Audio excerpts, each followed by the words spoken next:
Almas maravillosas, bienvenidas y bienvenidos a su programa de cada miércoles, Cierra la Puerta. Es un gusto para mí el que estés hoy con nosotros, Brenda, ya te extrañábamos. Qué bueno que ya tienes menos ocupaciones para podernos estar aquí con nosotros y sacando y aclarando dudas de este tema tan interesante, tan importante, pero también tan presente en la sociedad, sin importar incluso la edad, condición social, lo que es la depresión y la ansiedad, psicóloga. Así es, muchas gracias a ti por la invitación nuevamente a tu programa, gracias a todos quienes nos están viendo y pues aprovechamos para felicitar por el Día del Hombre, esta conmemoración a este día, sí, y pues hablaremos también de la depresión y la ansiedad en los hombres también, justo para poder brindarles información necesaria. Gracias, psicóloga, y bueno, comencemos por hablar de estos trastornos mentales, emocionales, como son la ansiedad y como es la depresión, y que tristemente sea una o la otra, pues en muchas de las ocasiones, si no es atendida a tiempo, pero también si no es reconocida por quien la está padeciendo, porque a veces queremos tapar el sol con un dedo, psicóloga, ¿no? Y decir, estoy bien, me siento bien, no pasa nada, esto es pasajero, no se preocupen, pero en realidad estás en una esfera de la cual pues no sabes ni para dónde ir, ni para dónde moverte, y que desafortunadamente en algunos de los casos llega a terminar en suicidio. A ese grado, psicólogo. Así es, y es que muchos de los síntomas, tanto de depresión como de ansiedad, son tan normalizados por la población en general, que incluso está demostrado científicamente que una persona justamente con algún trastorno o algún problema de salud mental busca ayuda muchas veces hasta después de 10 años de estarla presentando. Entonces imagínate a lo que se esperan las personas para buscar esta atención en salud mental. Si de por sí el buscar esta ayuda para la salud física nos cuesta trabajo y es como de no, me siento bien, pero con una pastillita ahorita se me pasa este dolor, sin saber que ese dolor te está dando una señal de que algo está ocurriendo, ¿no? Y entonces con esta pastillita nos dopamos, nos drogamos para ya no sentirlo y al final no supe qué es lo que me estaba sucediendo. Esto sucede con las enfermedades tanto físicas como mentales. No, y siempre lo he dicho, quien no goza de una salud mental, pues no gozas de salud, así sencillamente. ¿Cuáles serían los puntos de alarma, psicóloga? Vamos a hablar de la depresión, de ese trastorno que te hace, pues, hundirte en una profunda tristeza, donde efectivamente todo se ve gris, donde no hay, también se carece de entusiasmo, de un plan, de un proyecto, de un desánimo total por la vida. ¿Cuál es una alarma en la que uno tendría que poner atención, a lo mejor como padres, como familiares de alguien que está pasando por esta situación? Pero lo que acabas de decir, psicóloga, que lo vemos a veces tan normal, normalicemos que esté encerrada o encerrado en su habitación, que no quiera convivir, que no tenga, no sé, ganas de nada, a lo mejor vas y cumples con tu trabajo, regresas a tu casa y ahí se acabó tu día.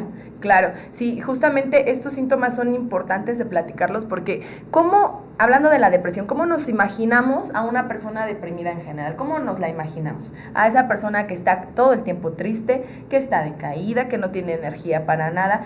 Sin embargo, muchas veces dejamos pasar algunos síntomas que son señales de alerta. ¿Por qué? Porque aquellas personas que simplemente están dejando de ser funcionales en lo que antes eran muy funcionales, o bien están dejando de hacer aquellas actividades que antes les agradaban, ya es una señal de alarma. ¿Por qué? Porque muchas personas no están con esa tristeza todo el tiempo. Son personas que probablemente tú las ves que están riendo, que están conviviendo, o incluso la otra cara de la moneda, que están enojadas todo el tiempo, con ira, con síntomas de ansiedad, y esa persona puede estar teniendo depresión. Entonces, la depresión va mucho más allá de esta imagen que nosotros vemos de la persona allí sentada en un rincón llorando.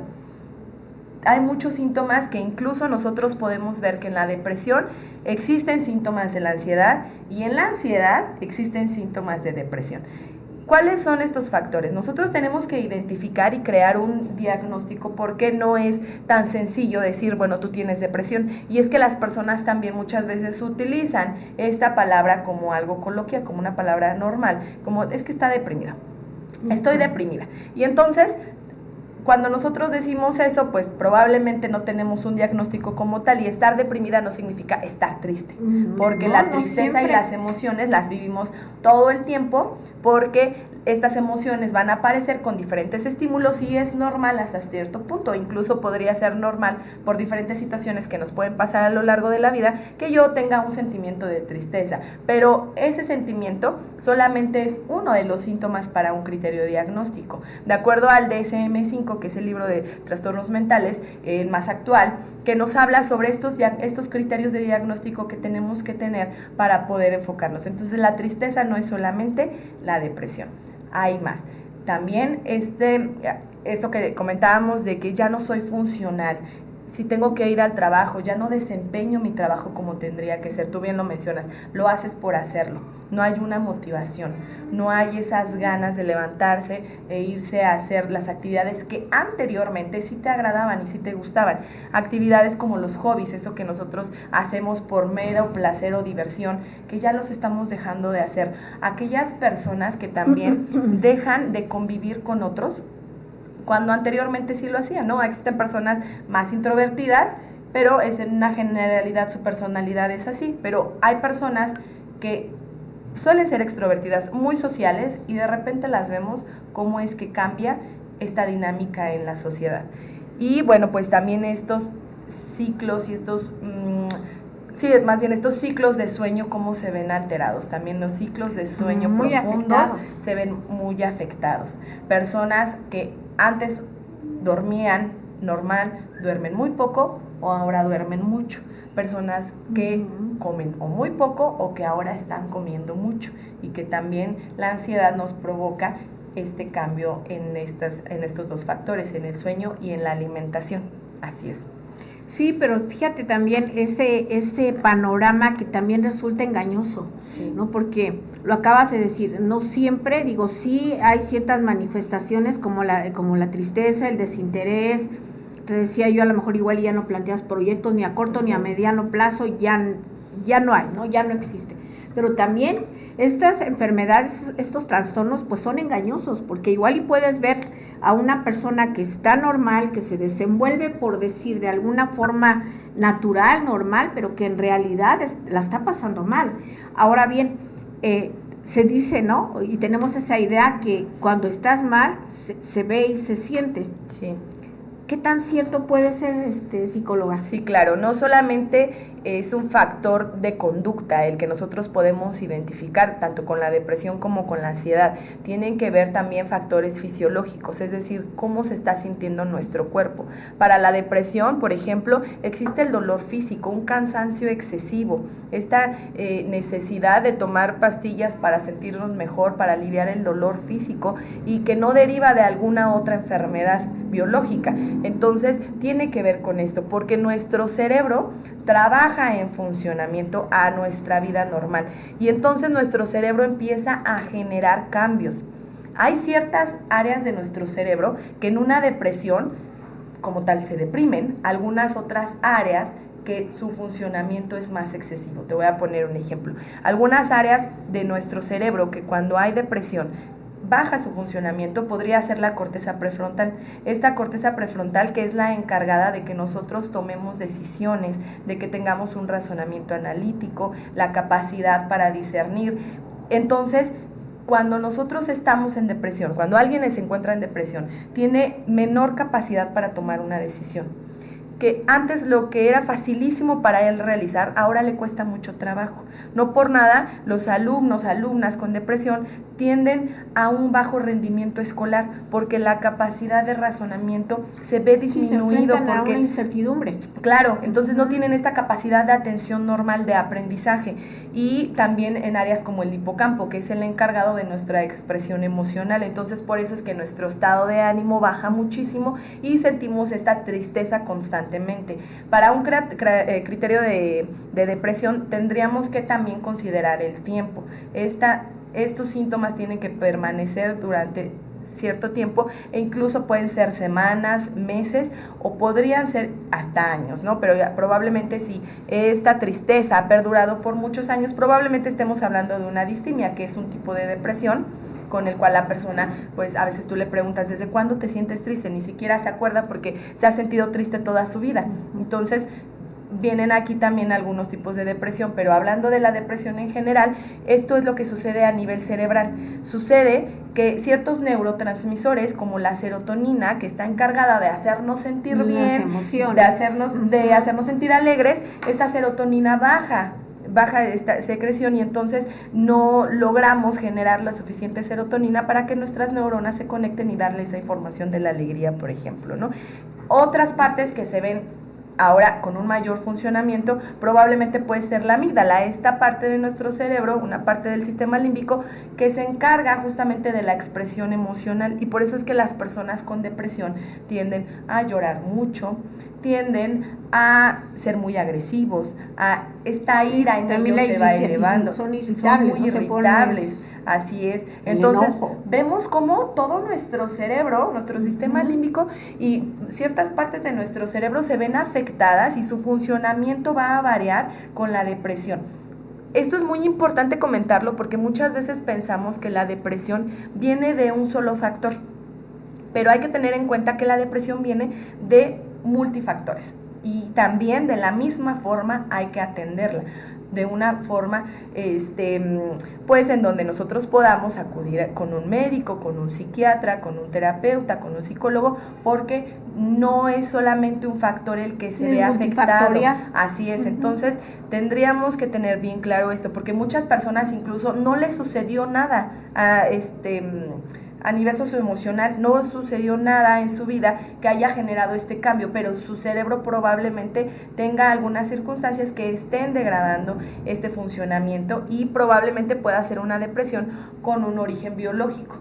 También puede ser psicosocial o familiar, personal. Ahora bien, psicóloga, cuando se entra en un estado de que me dio una crisis de ansiedad, ¿es posible que el paciente identifique qué es lo que le origina esos estados de crisis de ansiedad, o nada más son de manera repentina, o se dispara nada más por la emocionalidad, por la irritabilidad, o porque, pues, lo que decíamos, ¿no? Hay un total desequilibrio? ¿Es posible identificar qué es lo que hace que alguien entre en ese estado? Sí y no, te voy a decir por qué. Porque la ansiedad como tal, esta ansiedad generalizada, muchas veces no hay un motivo por el cual. De hecho, si escuchamos a las personas con un diagnóstico de ansiedad generalizada, trastorno de ansiedad generalizada, nos podemos dar cuenta en esta redacción que ellos nos hacen del cómo empezaron a sentir estos síntomas fisiológicos. Ni siquiera hubo un detonador como tal identificado. Simplemente de repente estaba en un lugar con muchas personas, me sentía abrumada, mi corazón empezó a latir muy rápido, sentí que me faltaba el aire, sentí que me ahogaba y pensé que me iba a morir. Y surge de la nada, probablemente. Hay algunos otros tipos de ansiedad y tienen que ver con las fobias, a eso que yo ya sé específicamente que sí me causa temor, que le tengo miedo y que me causa este desorden emocional. Se pierde la homeostasis psicológica. ¿Qué es la homeostasis? Este equilibrio emocional que las personas tenemos para funcionar en tiempo y espacio. Se pierde, pero identifican claramente cuál es el estímulo. Entonces esto puede ser una fobia, agorafobia, fobia social, y tú identificas qué es lo que lo está generando, pero en una ansiedad generalizada muchas veces no se identifica claramente este estímulo y lo pueden sentir en cualquier lugar y en cualquier momento. ¿Qué tanto interviene en ambas situaciones la inteligencia emocional? Creo que la inteligencia emocional es importante para todas las personas. Ayuda muchísimo, y te voy a decir, porque cuando nosotros tenemos esta inteligencia emocional, poseemos las herramientas necesarias para regularnos emocionalmente. Herramientas que nos sirven para regular nuestro enojo, pero también nos podrían ser de muchísima ayuda en un momento de crisis o un momento de ansiedad, como la respiración profunda, actividades y ejercicios de atención consciente. Esto se emplea tanto para un simple enojo como para también una situación de ansiedad. Estos ejercicios son muy válidos y son muy funcionales porque los puedes realizar en cualquier momento. ¿Cuáles son esos ejercicios de atención consciente? La respiración profunda, es importante, ¿no? En esos momentos en donde el cortisol está elevado, en esos momentos en donde nuestro cerebro empieza a dejar de tener el oxígeno adecuado, es cuando yo necesito proporcionarle lo que necesita, que es el oxígeno, es el tiempo, es también la distracción, y que eso me va a ayudar a regularme. Entonces, evidentemente, las estrategias de inteligencia emocional, de regulación emocional, son muy asertivas en estos momentos también. Porque además, estamos hablando de inteligencia emocional como una habilidad. Entonces, las habilidades se pueden desarrollar y eso es muy bueno, ¿no? Porque decimos, es que yo siempre que me enojo exploto y grito y pego y lo he hecho por muchos años, sí, pero tienes la posibilidad de modificar este comportamiento ante ciertas emociones. ¿Por qué? Porque no está siendo adaptativo para ti, porque te está ocasionando más problemas. Entonces, que tú generes esta habilidad te va a dar estas estrategias de regulación emocional. Sin embargo, tanto la ansiedad como la depresión son enfermedades de salud mental. Entonces, pudiese ser muchas veces de algún factor biológico o algún otro factor que probablemente en ese momento cualquier estrategia de regulación emocional no te funcione. Estamos diciendo entonces que puede ser hereditaria la depresión, puede ser hereditaria la ansiedad. Hay más probabilidades, ¿no? Como tal, existen muchos estudios que nos hablan de si es hereditario o no. Sin embargo, lo que sí tenemos que saber es que no hay un factor único, como hace un ratito decíamos. Entonces, como cualquier enfermedad, si ya hubo un antecedente familiar, quiere decir que yo tengo que ocuparme, porque la probabilidad es mayor, y tengo que ocuparme para prevenir. ¿Y cómo lo puedo prevenir? Con diferentes actividades y con diferentes hábitos a lo largo de mi vida. Entonces, sí, son muy buenas estas estrategias de regulación emocional, pero también es importante mencionar que no necesariamente son un factor imprescindible, porque muchas personas que nos estarán viendo y han pasado por la depresión y ansiedad van a decir, bueno, entonces yo soy débil, entonces no tengo buenas herramientas de educación emocional. No. Muchas veces es por otros factores. Entonces tenemos que ser conscientes de eso, de que a cualquier persona podría darle. Incluso las estadísticas nos hablan de números grandes. Uno de cada 10 adultos puede padecer depresión. Entonces imaginemos qué tanto lo podemos sufrir. Pero también es importante, al igual que la depresión con la tristeza, que la tristeza es algo normal, es una emoción normal que todas las personas vivimos y que no por eso necesita sin embargo se hace más presente en la depresión. Claro, es constante, porque lejos de ser una emoción, las emociones vienen y se van en cuestión de segundos. Las emociones nos ayudan. Son segundos, son así momentos, es, ¿no? Nos ayudan a adaptarnos a lo que estamos viviendo en ese momento, pero vienen, te ayudan a esa adaptación y se tienen que ir. Cuando no se van, entonces empiezan a convertirse en un sentimiento. Ya empiezas a darle un significado a esa emoción, se convierte en sentimiento. Entonces sí, este sentimiento permanente es un factor importante para la depresión. Al igual que la ansiedad como tal es necesaria y la vivimos todos los seres humanos. ¿En qué ejemplo? Al igual que el estrés, uno necesita de esa ansiedad para cumplir con ciertas actividades. Por ejemplo, estoy preocupada. La ansiedad, ¿qué es? Es ese sentimiento de preocupación. Estoy preocupada porque tengo que terminar este proyecto, porque tengo que llegar a tiempo, porque esta preocupación al final nos impulsa a hacer cosas y estamos constantemente con esta ansiedad de que tenemos que cumplir con nuestros roles. Incluso te puede resultar como una motivación y despertar una resiliencia. Claro, y el estrés y la ansiedad en cierta medida son funcionales, te van a ayudar a cumplir con todos tus objetivos. Empiezan a ser disfuncionales cuando te genera ya un problema, cuando ese pensamiento está ahí, empiezas con este pensamiento rumiante, le llamamos, ¿no? Aquel pensamiento que estamos masticando y masticando, pero que no podemos ni tragarnos ni digerir y que está presente.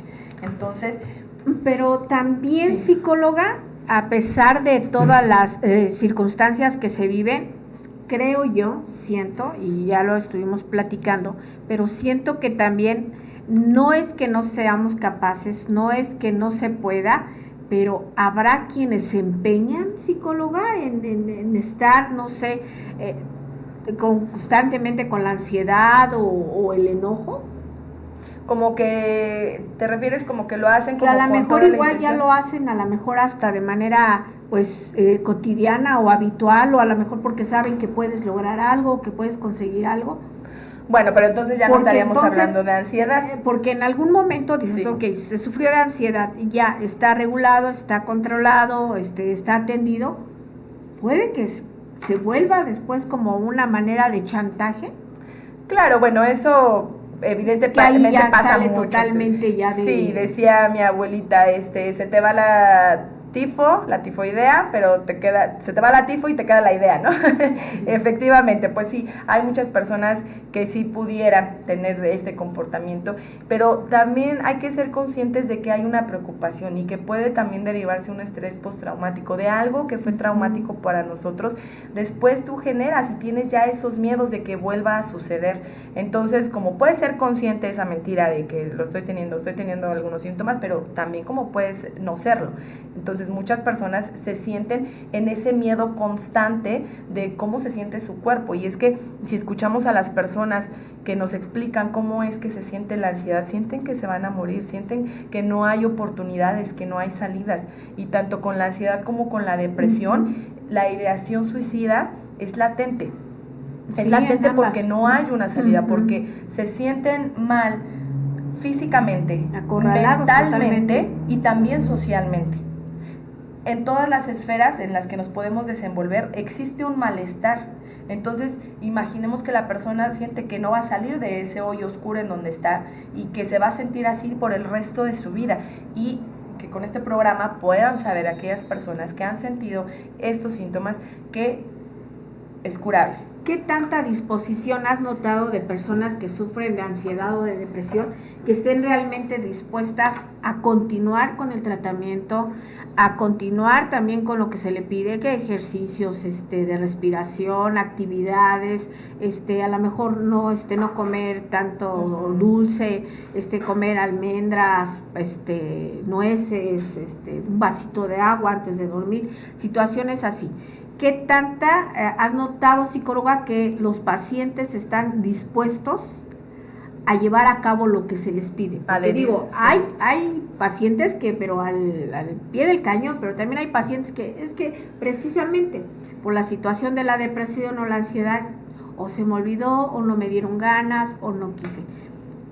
¿Cuál es la estadística que tú conoces de gente que realmente quiere dar ese paso para la cura, para la sanación? Sí, este es el trabajo de la psicología en el rama de la salud, la adhesión al tratamiento, y no solamente de estas enfermedades, sino también de algunas otras, ¿no? De adicciones.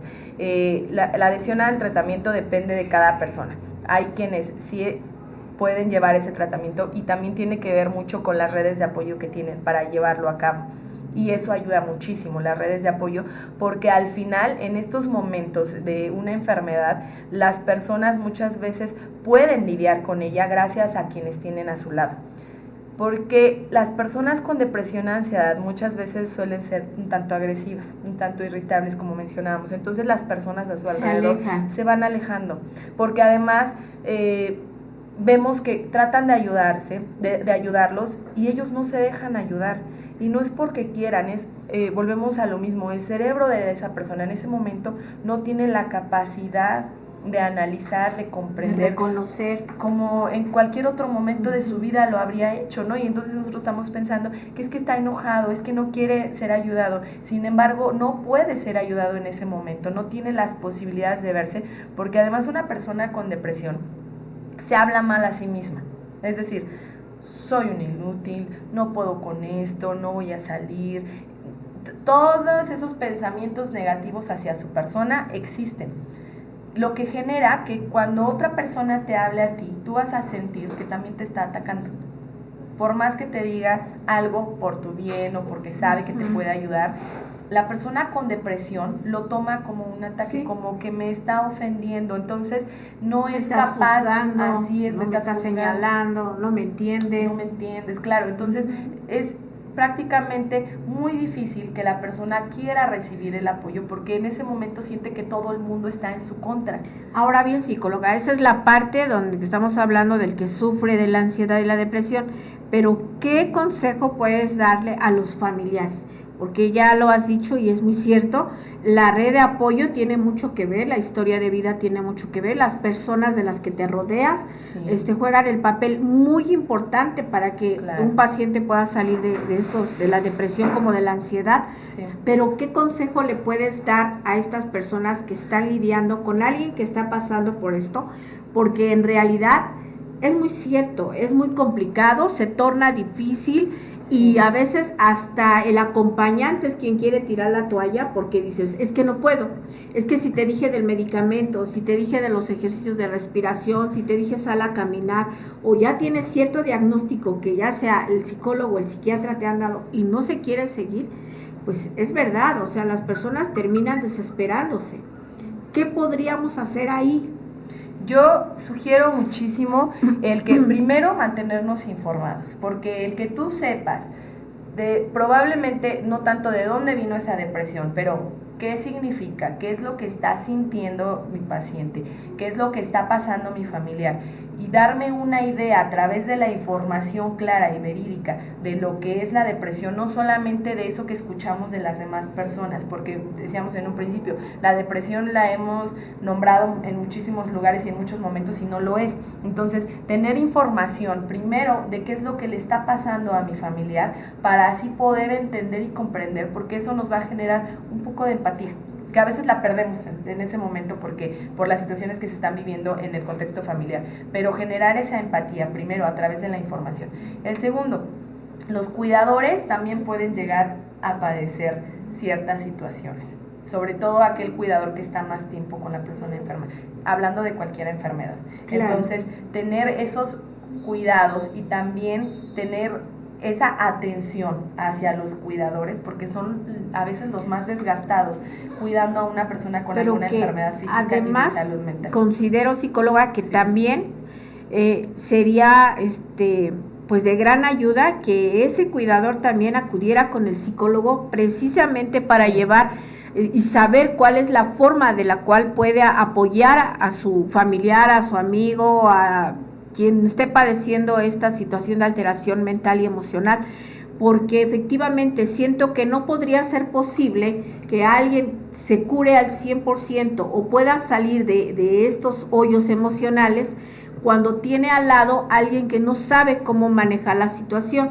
Por lo tanto, yo considero siempre, incluso en un acompañamiento tanatológico, también va el doliente, pero también quién es la persona cercana, quiénes son tus redes o con quiénes convives a diario, para que también vengan a ese acompañamiento, o en este caso acudan también con el psicólogo o con el terapeuta para poder reforzar esa ayuda a estas personas que están padeciendo estas enfermedades que en realidad, híjole, son muy dolorosas y que además también desencadenan incluso enfermedades en quienes le rodean, ¿no? Claro. Sí, la depresión y la ansiedad son enfermedades tan degenerativas como lo es un cáncer.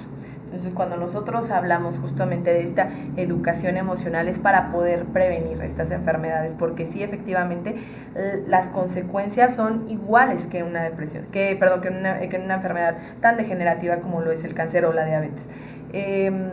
Tenemos que trabajar y poner toda nuestra atención, porque muchas veces las personas buscan ayuda ya que están casi al borde de la muerte. ¿La depresión causa la muerte? Sí. ¿La ansiedad causa la muerte? Sí. Pero sí, al igual que otras enfermedades, son atendidas a tiempo, vamos a ayudar muchísimo para que no lleguen a un grado mayor estas enfermedades y poder prevenir, llegar incluso y atender antes de la ideación suicida. Entonces tenemos que estar muy alertas. Muchas veces la edad es un factor que nos nubla un poquito la vista para ver si es que es un cambio en su personalidad, porque es adolescente, con los cambios que viven ellos, tanto físicos como emocionales. Sin embargo, siempre estar atentos, porque decíamos en un principio, si aquella persona está muy irritante, si cosas que antes no le causaban molestia, ahora le causan esa molestia, ojo. Si a aquella persona le gustaba salir a andar en bicicleta, le gustaba platicar con las personas, ahora no lo está haciendo, ojo.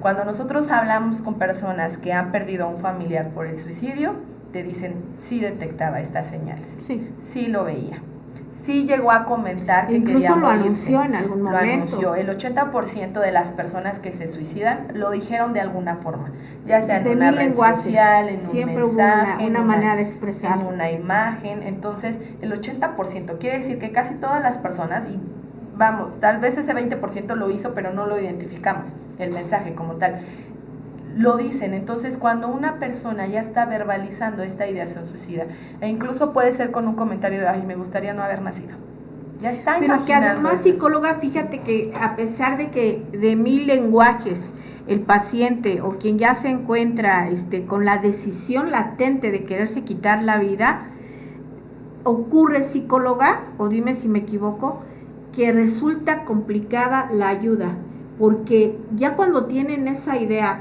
y como dices, nos brincamos el poner atención a tiempo, ya cuando ellos llegan a ese punto es muy complicado o resulta más difícil, si complica todo, el poderse ayudar, o sea, no se dejan ayudar, no fácilmente.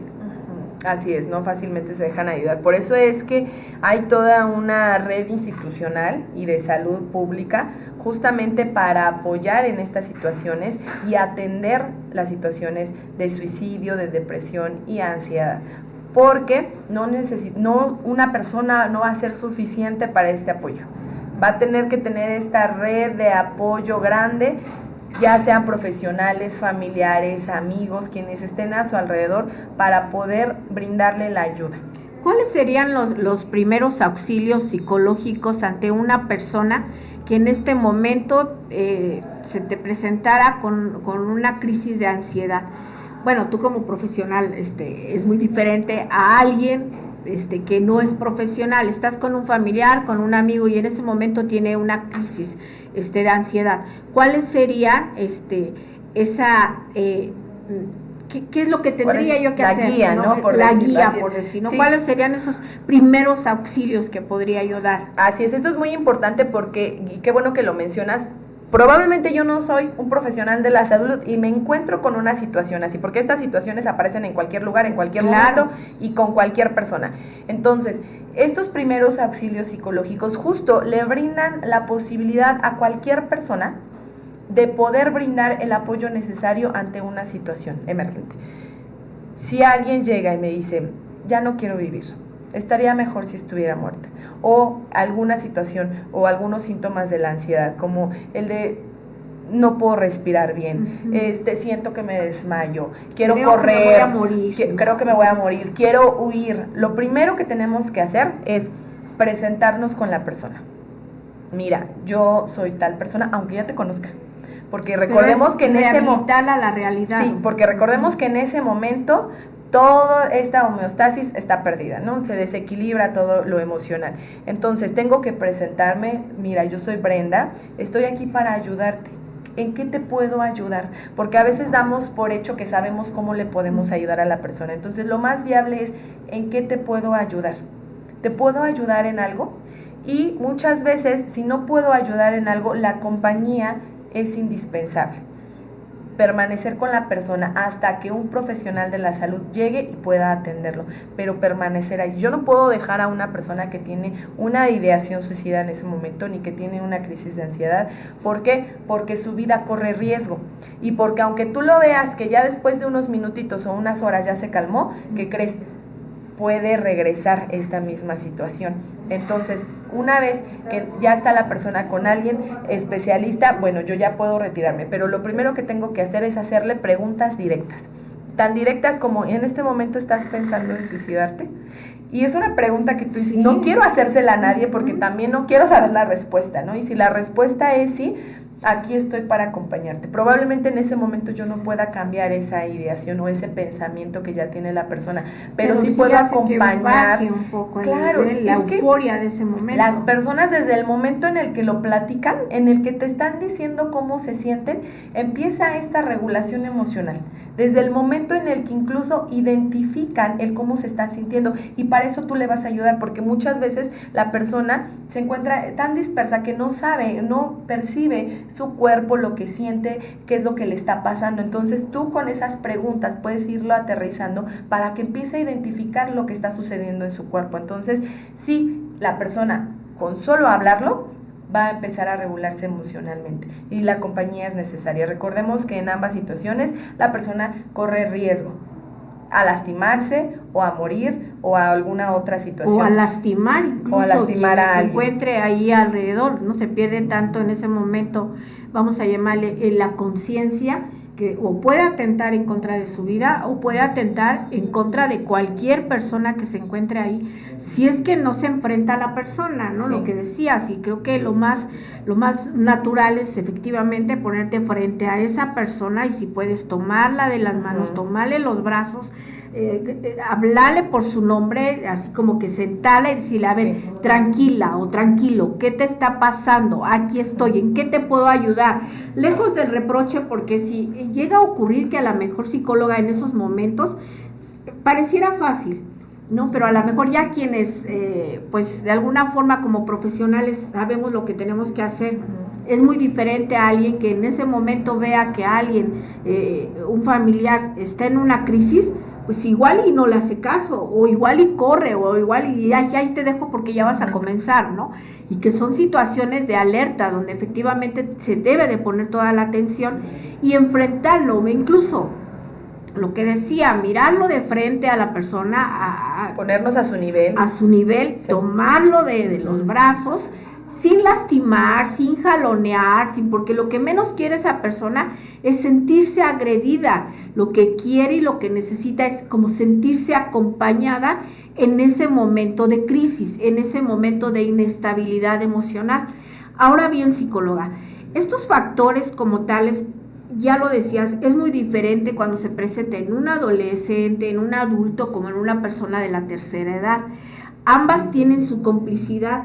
Sin embargo, cuando se presenta en alguien que es de la tercera edad una situación de ansiedad, ¿qué se puede hacer? Porque el actual pues es muy diferente, además que cada caso es particular, pero generalizando a lo mejor un poquito que podría ayudar. Porque si en un adolescente es complicado, porque adolece también de una estabilidad de tomar decisiones, un adulto ya está hecho y creemos que lo que hacemos es lo correcto y está bien, pero cuando ya se entra a la tercera edad, pues o ya no escucho bien, o ya no te veo bien, o ya no tengo el interés por continuar también, porque es un factor que luego se llega a presentar en quienes padecen ansiedad en la tercera edad. ¿Qué se puede hacer, psicóloga, en ese caso específico de quienes en ese grupo? Así es. Fíjate que he tenido la oportunidad a lo largo de mi vida profesional de trabajar con diferentes grupos etarios, incluyendo a los adultos y adultas mayores. Y es un tema totalmente diferente, porque también tenemos prejuicios con ellos, como de ya no pueden hacer nada por sí solos, hay que siempre acompañarlos, ya no son independientes, y cuando tú te vinculas con esas personas, te das cuenta que son tan funcionales como nosotros. Pero que incluso también hay personas de la tercera edad que efectivamente les ganan los prejuicios y que no fácilmente a veces permiten el acercamiento con el psicólogo, o con el terapeuta o con el tanatólogo, porque lamentablemente se cree que siempre he sido así y siempre he podido. Y me niego entonces a acudir a terapia y me niego entonces a acudir a acompañamiento. Sin embargo, vas viendo un deterioro, no solamente emocional, psicóloga, sino que incluso el semblante se va viendo. Sí, lo que podemos sugerir en estos casos, y algo que funciona muchísimo, es que justamente estas personas puedan adherirse a un grupo de actividades en donde van a convivir con sus pares. Eso de verdad que nos favorece muchísimo, porque incluso mejora la salud física y la salud emocional, el que estén conviviendo con personas de su edad, que ya vivieron por lo mismo casi, que ya pasaron por diferentes situaciones como la pérdida de sus familiares, la pérdida de la pareja, el que los hijos ya se fueron y tienen este mismo síndrome del nido vacío. Entonces, ellos al compartir con un grupo están generando justamente esas herramientas que muchas veces no quieren recibir de otras personas profesionales de la salud, pero que les ayuda muchísimo. De hecho, en un grupo me decía una señora, es que yo conocí la felicidad, así muy triste, hasta el día que mi esposo falleció y yo llegué a este grupo de personas. Viví una historia de vida de violencia con mi familia, de allí a los 15 años me casé, lo mismo pasó con mi pareja y hasta que esa persona murió y yo me incorporo a este grupo, tengo la oportunidad de incorporarme porque me decía, si mi pareja viviera, yo no tendría la oportunidad de estar en este grupo y en estas actividades, ¿no? Así es. Entonces, eso nos ayuda. Algo que podemos sugerir muchísimo es la cercanía y las expresiones de afecto. ¿Por qué? Porque las expresiones de afecto nos brindan muchísimo a nivel físico y emocional. Sí. Quiere decir que un abrazo te va a liberar esa oxitocina que tú necesitas, que le llaman la hormona del amor, para sentirte bien, sí. E incluso hay muchas terapias, ya incluso algunos países la utilizan como es la abrazoterapia en hospitales. ¿Cuáles son los beneficios del abrazo? Los beneficios de la risa, la risoterapia. ¿Cuáles son estos beneficios del afecto, de la cercanía, del tacto que genera en la persona? Entonces, esto le va a ayudar a que también su salud física y emocional se puedan ver estables y de alguna forma, si la persona no quiere ser ayudada por otros profesionales de la salud, pues a nadie se le puede obligar, porque podrás llevarlo a la consulta, pero no se va a tomar el medicamento. Porque podrás llevarlo con el psicólogo, pero no lo va a escuchar ni va a hacer nada. Porque a veces incluso por la edad se aferran. Claro, se aferran. Sí. Pero es muy importante, esto hay que destacarlo, y para aquellos que están pues lidiando por ahí con alguien de la tercera edad y que está sufriendo de ansiedad y de depresión, eso es muy importante, el acercamiento, el afecto, el demostrarlo de manera corporal, abrazar a esa persona, porque además también, psicóloga, nos enfrentamos tristemente a que muchas personas por la edad y porque en algún momento pues no fueron criados de manera afectiva, incluso por los padres que incluso ya no viven, les cuesta mucho trabajo dar a demostrar el afecto, el amor, el cariño, y luego entonces pues sí se torna más complicado y surge de ahí pues aún más la tristeza, la inestabilidad, se aíslan, porque no son personas que hayan estado acostumbradas al contacto o incluso a una palabra por parte de los padres, hablando en este caso no de los padres, porque además también son personas que no lo dieron a los hijos, entonces es toda una cadenita. Yo sí en algún momento he llegado a sugerir a algunos dolientes que están con estos síntomas, decir, ¿qué tan afectivo? Y les he llegado a preguntar, ¿es usted con su familia? No, pues no. Yo les demuestro mi cariño porque pues a lo mejor les llevo algo, sí, o me siento un rato con ellos a ver la tele, pero cuando ya les sugieres como parte de la terapia, pues llegue y abrace o déjese abrazar, porque a lo mejor igual y le cuesta trabajo a esa persona, pero siempre hay a lo mejor un hijo por ahí que es más afectivo, y déjese abrazar, déjese acompañar, y de verdad que va cambiando la historia, psicóloga, porque ya después llegan a terapia o llegan a acompañamiento y ya van incluso hasta con una sonrisa, porque llega a pasar que llegan pacientes pues sí muy abrumados por la situación, por lo que están viviendo, y así se la van llevando, ¿no? En las primeras sesiones, pero ya cuando te llega un paciente, esa es la mejor paga y la satisfacción, que ya te sonríe, que incluso ya te hace una broma, o que, no sé, ¿no? Hay pacientes que te llegan a la vez hasta con algo, ¿no? Dices, ya se está viendo aquí, se está generando un cambio saludable. Así es, ¿no? Pero sí es muy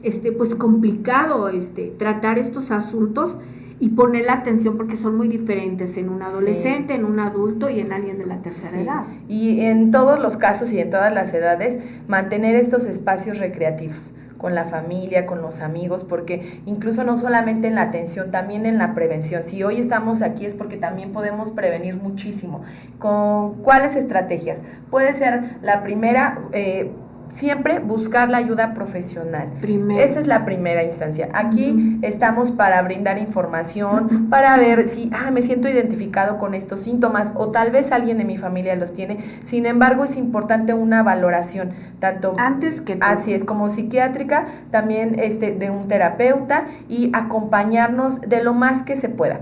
Una vez que ya tenemos esta atención por parte de los especialistas, realizar diferentes actividades. La primera, hacer ejercicio, y esto va para todas las personas, porque la actividad física saludable nos brinda muchísimos beneficios.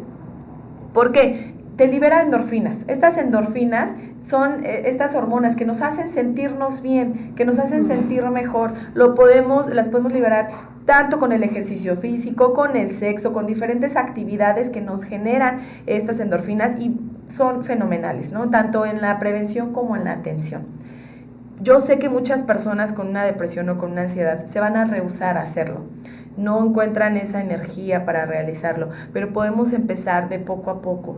No nos vamos a salir a correr 1 kilómetro o un maratón, vamos a salir a caminar.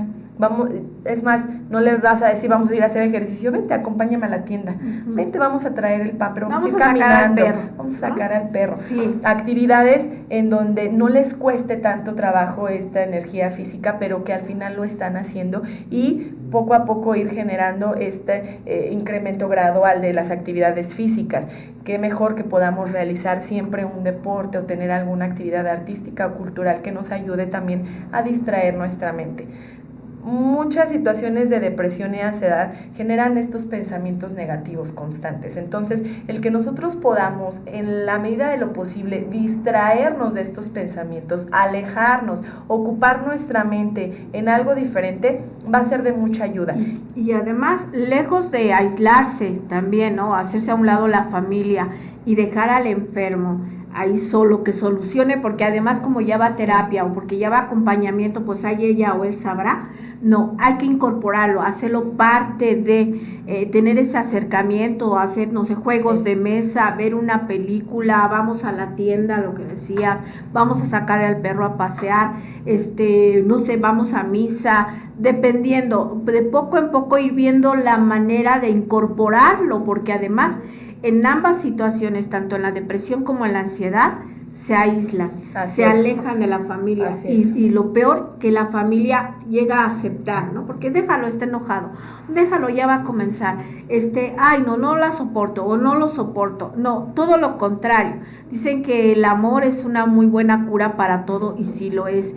Y por ahí hay un proverbio que dice, bueno, y si no me sirve la cura, la dosis de amor, pues redobla la dosis para que mejor y para que salga de esta situación, pues de verdad que va creciendo, que se vuelve degenerativa, que va lejos de desaparecer si no es atendida por los especialistas, pero también por la familia, si llega a tener desenlaces de verdad muy tristes, muy dolorosos para el que lo vive como para el que convive. Entonces, pues sí hay que tener esa atención y sobre todo acercarse a los especialistas. Sí, y una persona que también tiene depresión, es importante eso que tú mencionaste, las personas con las que convive, porque muchas veces tenemos cerca a personas que resultan ser un poco negativas o con comentarios de un estilo de comunicación, ya sea pasivo o agresivo. Entonces, el que nosotros podamos vincularnos con personas asertivas o con personas más positivas, aquellas personas que no es que te van a decir échale ganas, porque el echarle ganas ya sabemos que no nos va a funcionar, y que en ese momento pues ese consejo no ayuda, pero una persona que te va a acompañar, una persona que te va a llevar a la tienda, la persona que a pesar de tu situación tenga esa esperanza de que tú vas a estar bien y que trabaje contigo y que te acompañe. Entonces, rodearse de personas positivas. Si yo ya tengo estos síntomas de depresión o de ansiedad y le auno que tengo a una pareja o incluso a los hijos o en el trabajo a personas que todavía son un estímulo para mis pensamientos y para mis sentimientos, entonces tratar de alejarnos en ese momento es muy importante. En todos los momentos de nuestra vida sería importante rodearnos de personas positivas. Sin embargo, en esos momentos es más importante alejarnos de aquellas personas que no nos estén generando algo bueno para nuestra salud emocional. Y bueno, no hay que dejar de lado también la dieta saludable. Eso es también muy importante. Sí, en ambas situaciones, justamente también en la depresión, una dieta saludable, una dieta balanceada, donde si nosotros observamos este plato del buen comer, podamos tener alimentos de cada uno de los rubros para que entonces nuestro cuerpo empiece a funcionar también mejor. Recordemos que son enfermedades que tienen padecimientos fisiológicos y con una alimentación saludable podemos ayudar bastante también. Así es, así que hay que cuidar por favor esa salud mental, emocional, no dejar pasar por alto cuando nos damos cuenta que se está padeciendo de ansiedad o de depresión. Efectivamente, ningún familiar te puede dar el diagnóstico de que tú estás padeciendo ansiedad o que tienes un trastorno mental o que tienes un trastorno emocional. Prohibidísimo. Se acude con el especialista, en este caso con el psicólogo, con el terapeuta, para que vea realmente si está pasando, si estás ahí en un trance emocional, porque también ocurre eso, psicóloga, que a veces nos creemos familias sabedoras de todo y ay, es que creo que tienes un trastorno psicológico, es que no, y entonces si no lo tiene, pues ya imagínate, ¿no? Ya ahí ya hay una agresión, ¿no? Pasiva, pero bien directa. Entonces hay que poner atención, hay que poner esos cuidados, hay que ser más afectivos con quienes convivimos, con quienes nos damos cuenta que a lo mejor pues por ahí se anda balanceando, dar todas las herramientas para que esto pues lo más pronto posible se sane, se llegue al equilibrio emocional. Hay que incorporar a nuestros familiares, a los amigos, hay que hacer ese acompañamiento también, no hay que hacerse así como que la Virgen nos habla y no portarnos indiferentes, porque de verdad que pues resulta doloroso, ¿no? Para ambos. Sí, y también una pregunta que nos hacen mucho es si puede haber esta comorbilidad. ¿Qué es esta comorbilidad? Esta existencia de depresión y ansiedad a la vez.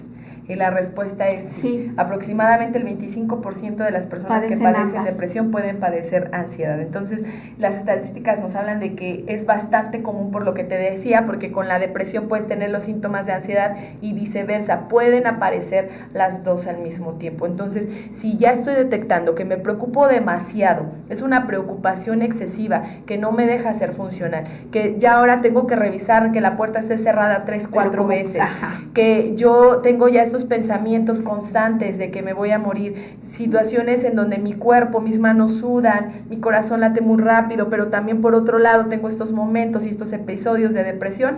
Entonces tendríamos que trabajar dentro de todo una ventaja podría ser que muchos de las atenciones y los tratamientos que ayudan para la depresión también van a ayudar para la ansiedad. Pero que además estábamos mencionando también que tiene que ver mucho la alimentación. Sí. Yo no soy médico, pero sí me he llegado a tener el atrevimiento cuando estoy con algún doliente y que no puede dormir y que también padece de ansiedad. Bueno, primero lo envío con el psicólogo. Y segunda, pues sí sugiero, ¿no? Menos azúcar, más líquidos, salir a caminar, hacer ejercicio, hacer juegos de mesa, cuidar mucho la alimentación, porque pues igual a lo mejor si me voy a saturar de grasas y de dulces pues me va a alterar más la emocionalidad. Claro, y lo que sucede es que incluso nosotros vemos en imágenes de una persona deprimida, ¿y cómo la identificamos? Esa personita que está ahí con el bote de helado de 3 litros comiéndose el helado. ¿Por qué? Porque la persona en ese momento necesita esa sensación de placer que nos da el azúcar, pero que es momentáneo. O sea, te va a dar esa satisfacción momentánea y se va a ir. Entonces, sí tenemos la necesidad muchas veces de consumir estos alimentos que me van a dar ese shot de glucosa que necesito en este momento, pero que ese bienestar va a ser momentáneo y que después de esto van a venir efectos negativos. Entonces, voy a estar en este círculo y lo que menos hago es autocuidarme. Por eso es muy importante que las personas que estamos cerca podamos proveer de espacios saludables, un espacio en un hogar en donde ni tanto uso de pantallas, ni el refrigerador lleno de comida chatarra. Nosotros podemos crear los ambientes necesarios para nuestra familia, eso es muy importante. Entonces, saber que sí, evidentemente va a estar buscando estos alimentos, porque su cerebro lo necesita. Sí, por el placer que le causa. Por el placer que le causa, pero tratar de evitarlo en lo mayor posible. Es momentáneo y que volvemos ahí como la reacción del péndulo, ¿no? Así es. Que se va y regresa, se va y regresa. ¿Tu teléfono, psicóloga? Claro que sí, muchas gracias. Pues se pueden contactar conmigo al 771-321-8501 en atención psicológica, y pues el consultorio se encuentra en Valle de San Javier y me pueden enviar un mensajito para dar mayores informes. Pues te agradezco tu presencia, agradezco que hayas estado con nosotros y sobre todo con este tema tan importante, tan interesante. Si se llegan a sentir, pues tienen no solamente en depresión o en ansiedad, cuestiones a veces personales que hay que atender y que irle dando forma, ¿no? Que ir acomodando, pues aquí tienen, ya la psicóloga les dejó su teléfono. Y si estás pasando por ahí, estás enfrentando un divorcio, una separación, el cierre de un ciclo que te cuesta aceptar, alguna enfermedad terminal, pues estoy para acompañarte, acompañamiento y consejería tanatológica. Soy Alma Mendoza, su tanatóloga de confianza. Gracias por vernos, gracias por sintonizarnos. Compartan este video y nos vemos el próximo miércoles en su programa Cierre la Puerta. Gracias, Brenda, por haber estado con nosotros. Que tengas linda tarde o noche. Gracias, también para todos. Excelente noche. Descansen bonito. Hasta luego. Hasta luego.